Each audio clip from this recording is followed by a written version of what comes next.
Matapos ang ilang linggong paghihintay ay magpapatuloy na rin ang laban nila Takeshi Sendo at Ricardo Martinez. Umpisa na ng round 3 at 2 beses na tumumba ang challenger sa laban.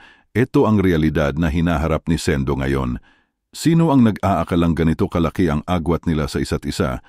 Tutumba kaya si Sendo sa lakas ng champion o makahanap ba siya ng paraan para makabawi sa laban? Hajime no Ippo Chapter 1503, Tiger and the Champion's Thoughts. Habang nakataas ang guard ni Sendo ay nag-iisip ito, may magawa kaya siya sa laban? Sa harap niya ay ang kampiyon na umuubos sa pag-asang taglay niya. Habang nakatingin si Ricardo kay Sendo na nakatago sa guard ay napapaisip ito. Napakapusok at agresibo mo sa umpisa, pero pagkatapos ng 6 na minuto ay kumalma ka na? Ayos lang sa'yo yun kahit ikaw ang challenger? Sa panel na ito ay iba't ibang senaryo ang naiisip ng champion. Natatakot ka na ba?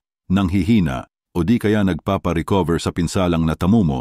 Iniimbitahan mo ba akong umatake? Naguguluhan siguro siya at hindi alam ang gagawin.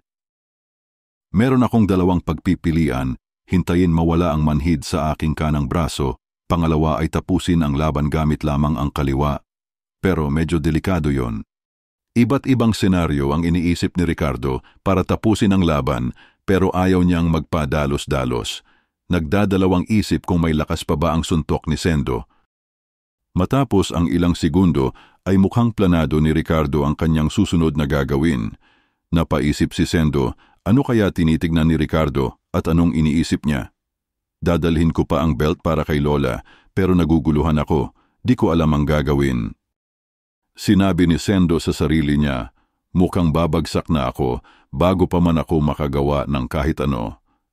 Kailangan kong protektahan ang aking ulo, pero kailangan kong humanap ng opening habang dumidepensa. Yun lang ang magagawa ko sa ngayon. Napaisip ulit si Sendo, nadidismaya siya sa nangyayari. Ang kaya lang niyang gawin ang dumipensa at huwag tumumba. Lumaban at naging challenger ako ni Ricardo, pero nung nandito na, wala naman akong magawa. Iniisip ni Sendo ang kanyang lola at humihingi ng tawad. Pinalaki mo ako para makatungtong dito, pero nagmukha akong kaawa-awa. Sinusulit ni Sendo ang kada segundo habang may distansya pero sa kabilang banda ay unti-unti namang lumalapit ang champion. Kinakabahan na ang ibang manonood at napapaisip kung nakarecover na ba si Sendo sa 2 down niya kanina. Maganda yan wika ng ibang manonood. Makakapagpahinga siya ng konti kahit papano. Pero bakit hindi umaatake ang champion? Napakomento si Takamura sa ringside at sinabing, tapos na siya magmasid, sisimulan niya na ang execution. Bumato ng kaliwang jab si Ricardo pero walang tinamaan. Mistulang sinusukat niya ulit ang distansya. Bumebuelo na ang champion. Biglang nagpakawala ng matalim na jab ang champion. Ayun na, komento ng ibang manonood. Tumakbo ka muna Sendo, wika ng iba. Tila ba sinusubok ng champion ang depensa ng challenger? Matalim at may bigat ang mga kaliwang jab na pinapaulan kay Sendo. Mukhang matibay ang depensa ni Sendo at hindi ito nabubutas ng kaliwa ni Ricardo. Mabibigat ang kaliwa niya, wika ni Sendo. Para ba itong bakal kung tumama? Hindi ako basta-basta makakasugod. Humahakbang ng maliliit si Sendo at lumalapit ng paunti-unti, iniisip niyang makalapit at magbabaka sakali sa isang close quarter exchange. Sumugod naman sa kaliwang bahagi ng guard si Ricardo, pilit binubuksan ang depensa ni Sendo, ngunit nanatili pa rin itong matatag. Dahan-dahan nang nakakalapit si Sendo at halos dikit na sila, napapaisip siya na kailangan na niyang sumuntok, kailangan may gawin na siya. Bago pa man makagawa ng aksyon si Sendo, ay bumato ng malupit na body blow ang champion.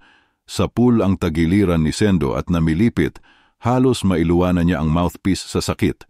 Napangiwi ang mga manonood, lalo na sila Ippo at Miyata. Bumawi ng kaliwa si Sendo, ngunit nakaalis na agad ang champion. Hangin lang ang tinamaan ni Sendo.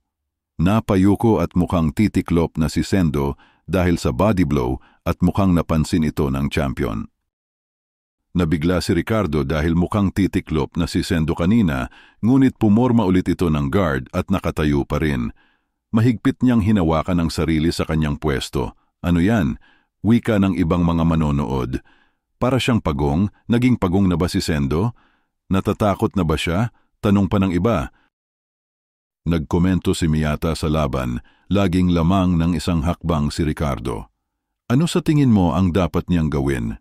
Hindi alam ni Ipo ang isasagot, pero may napansin siya sa turtle defense ni Sendo.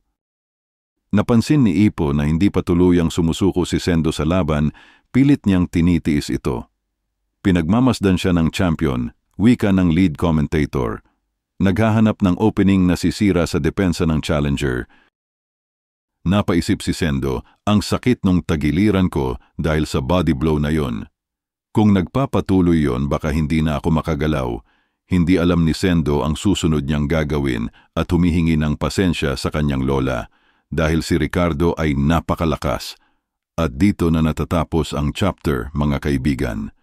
Kahit 16 pages ang laban ay halos kaunti lang ang aksyon. Sino kaya ang unang makarecover sa laban, ang kanan ni Ricardo, para matapos na niya ang laban? O ang kondisyon ni Sendo para makabalik sa laban? Pero bago tayo magtapos, ay shoutout muna sa ating mga viewers. Patuloy lang pong mag-comment at baka maisama ito sa next video. Please like, share, and subscribe. Take care po, and God bless.